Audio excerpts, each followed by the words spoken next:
muchas gracias por estar, por venir una vez más a la cátedra. En este caso, nuestra idea era invitarla a Silvia para charlar acerca de este tópico que era la relación entre la literatura y la realidad.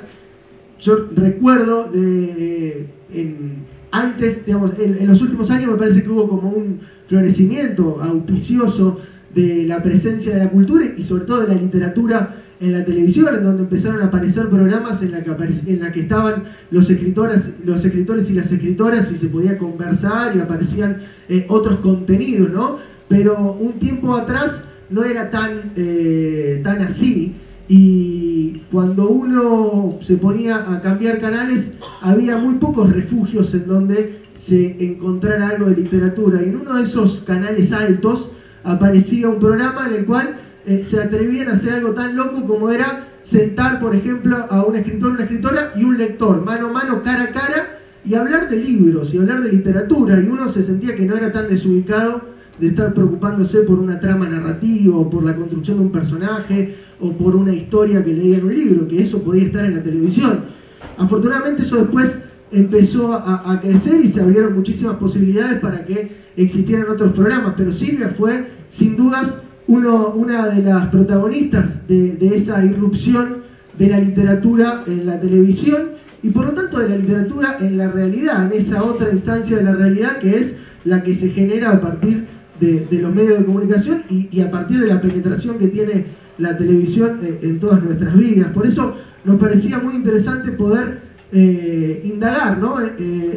Junto con Silvia en esta relación que se da entre la literatura y la realidad y poder hacerlo de algún modo evocando también esa escena en la cual los lectores y la escritora se puedan encontrar mano a mano y puedan conversar, no solo del libro, sino también del proceso de escritura y de todo lo que hay detrás de ese acto que es el de tener un libro en la mano y leerlo. Así que, sin más, muchísimas gracias nuevamente por estar, muchas gracias a Silvia por compartir esto con nosotros y ya te damos pie. Bueno, muchas gracias por esperar primero. Yo también estuve esperando en la ruta un buen rato. Gracias, Lucas, por la presentación. Me sorprendieron los dos caminos que no se bifurcan, sino que se cruzan y que tomaste. Uno es el de aquella novela Elecciones Primarias, que es muy representativa, no solo quizás de una búsqueda a través de la escritura, sino también de un impacto de la realidad en la lengua, porque uno a veces, digamos, podríamos incluso pensar que hay una diferencia entre lengua y discurso. El discurso está más del lado de la realidad, por eso nos cansa y nos abruma tanto el discurso de los medios, el discurso de la televisión, el discurso de los políticos, el discurso que quiere decirnos lo que es la realidad, y la lengua, que es una forma de vivirla y de interpelarla, ¿no? Y creo que lo poético justamente permite transitar por aquello que llamamos realidad, que quizás podemos empezar diciendo que la realidad no existe. ¿Qué es la realidad, no?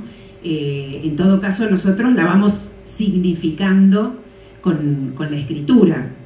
Y después el otro lugar que tomaste es un programa, creo que es mi primer programa de televisión, que la idea en realidad surgió, no me acuerdo cómo, pero sí, muy pronto me di cuenta que era una idea al infinito, porque se llamaba, y creo que lo están también pasando ahora en Canal A, unas nuevas ediciones, se llama, porque si es al infinito se seguirá llamando y ojalá se vuelva a hacer, El Fantasma. Y el fantasma en la literatura, en el psicoanálisis es otra cosa, pero en la literatura el fantasma es el lector, para el que escribe. Y ciertamente me parecía muy interesante producir un encuentro que no fuese con el periodista o con el crítico y el escritor, que más o menos ya sabe lo que van a decir, sino con la pasión, o sea, con la lectura. Era raro porque se producía una felicidad incómoda. El escritor en general no quiere conocer demasiado al lector imaginario de lo que escribe, Y el lector, al mismo tiempo, cuando conoce al escritor que admira, no sabe muy bien qué decir. Pero esa felicidad incómoda manifiesta algo real y no discursivo, ¿no? Y para mí era fascinante. Yo hacía de medium. Yo trataba de facilitar un encuentro que no estaba ni preparado, ni en realidad tenía un código. Era un encuentro sin código. Yo tenía un par de dos chicos que hacían de caza fantasmas, y entonces se iban a las librerías a ver qué estaba mirando alguien con insistencia. Si por ejemplo estaba mirando, no sé, mucho un libro de Piglia o un libro de Andrés Rivera o de Luis Guzmán, se le acercaban y le decían, ¿querés conocerlo? Y entonces anotaban el número. En ese momento, bueno, no había ni mail, ni todas esas facilidades actuales, ni Facebook, ni nada. Y nada, simplemente se le hacía un pequeño tanteo de cuánto había leído Rivera, cuánto había leído Castillo o a quien sea, y después se convocaba al escritor para que se produjera el encuentro, ¿no? Que es un encuentro que para mí cada vez era una sorpresa. Por eso me gusta decirlo, el texto inédito por excelencia, el texto que nunca se publicará, pero que todos tenemos, es la lectura. La lectura para mí es el texto inédito por excelencia. Es decir, uno cuando va leyendo subraya con los propios ojos y se queda con un texto secreto que no publicará, pero que se inscribe en uno quién sabe cómo. O sea, leer es proliferar. Pero proliferar con lo que uno encuentra de uno en lo que lee, desconociéndolo. Esto me gustaría quizás ahondar un poco, porque uno piensa que la literatura se produce por identificación, ¿no? A ella le pasa lo mismo que a mí, o a él le pasa lo mismo que a mí. En general las recetas de novelas de bestseller manejan cuestiones identificatorias, pero las cuestiones identificatorias están del lado del discurso. Por eso la representatividad tiene que ver con el discurso, mientras que la lengua es Kafka, es lo singular.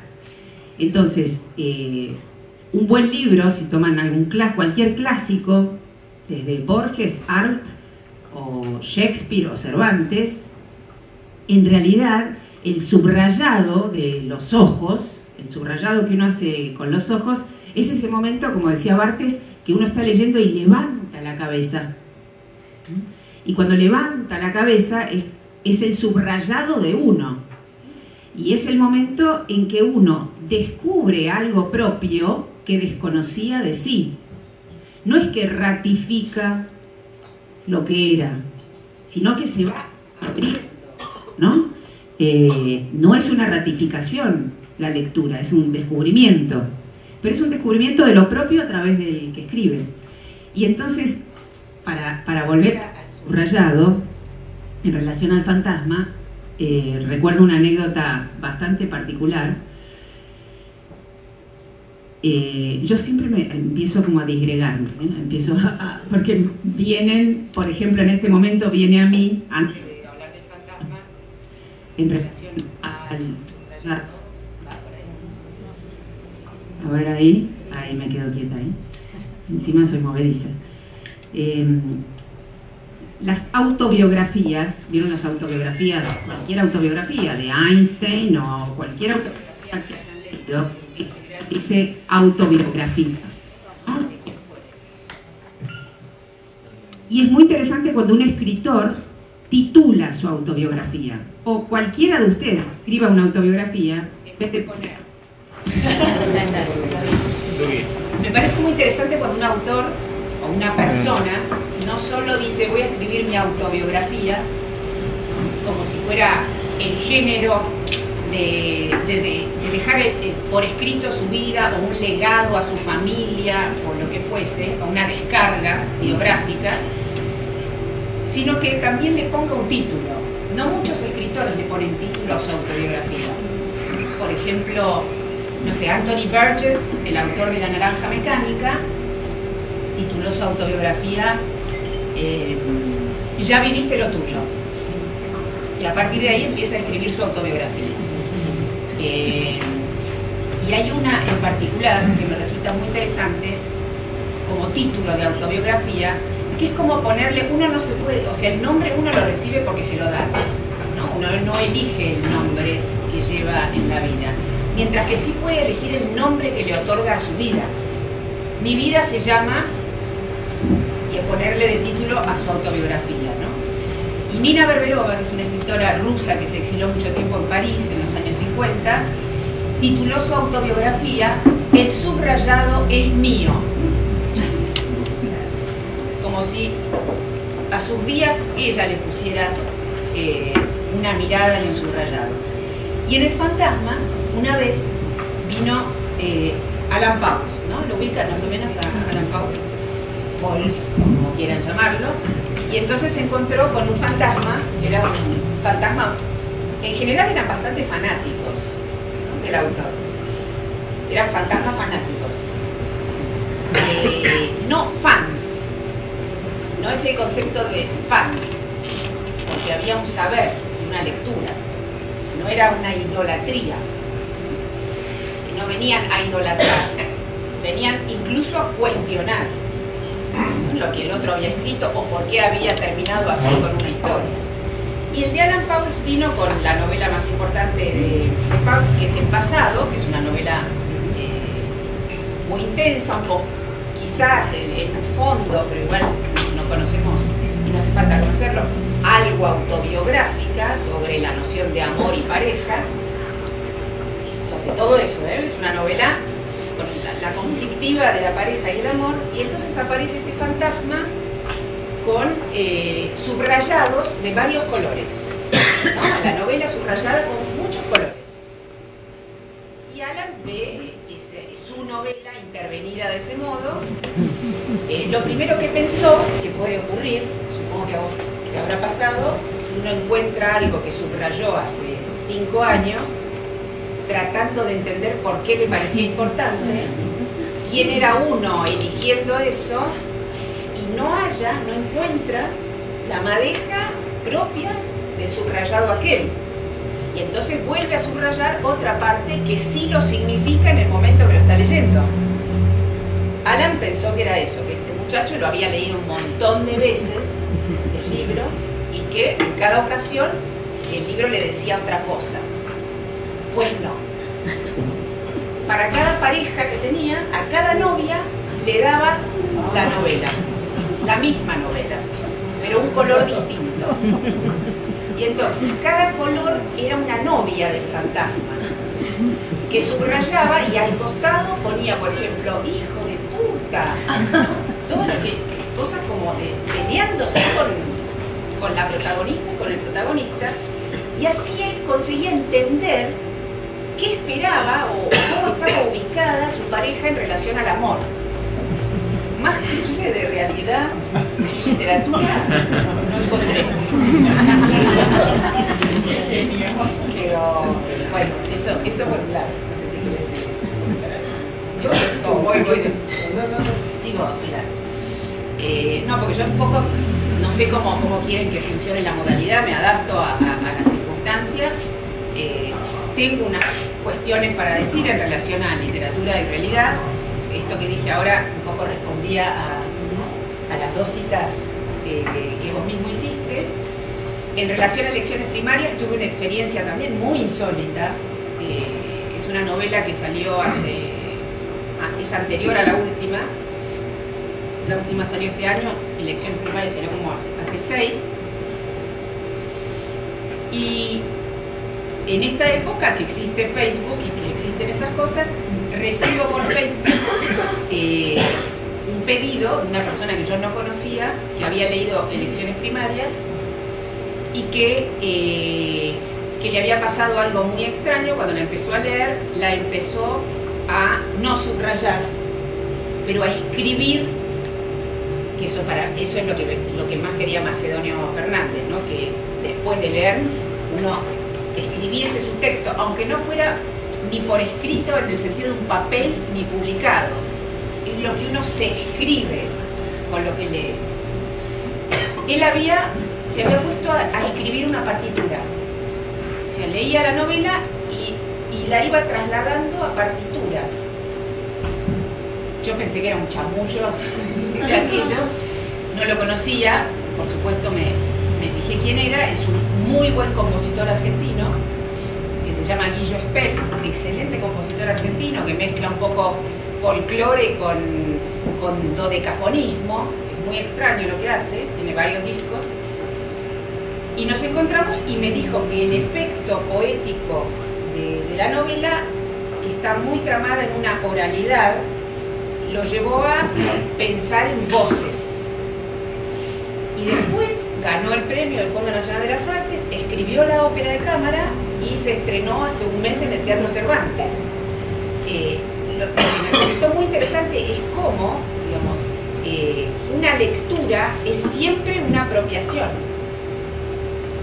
Una lectura es siempre una apropiación.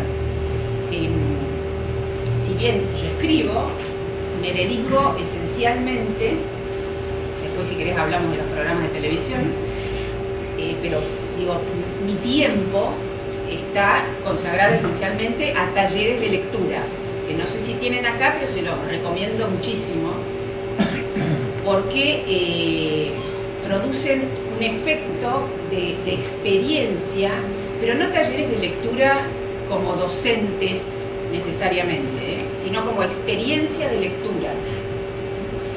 Yo tengo muchos grupos de talleres de lectura donde es como si en cada ocasión, también para mí, porque si no sería una repetición. Yo quizás he leído con grupos de talleres de lectura, no sé, 15, 20 veces Madame Bovary o El Quijote, pero en cada ocasión, por eso es tan importante que sea una experiencia de lectura y no una lección de literatura, el texto que aparece es otro, porque lo recontextualizan las miradas. Yo voy leyendo y percibo el efecto en quienes estamos pasando por ese texto. Por eso el recorrido que yo hago es esencialmente de lo que podríamos llamar clásicos. Cuando digo clásicos no estoy refiriéndome solo a Cervantes ni a Shakespeare. Clásico llego a César Aira. Clásico es aquel que tiene algo para decirnos siempre. Uno lee Macbeth hoy y es como si lo hubieran escrito mañana. Por eso la definición de clásico no es para nada la de museo, sino es lo más vivo que hay, porque está todo el tiempo interpelándote desde lugares diferentes.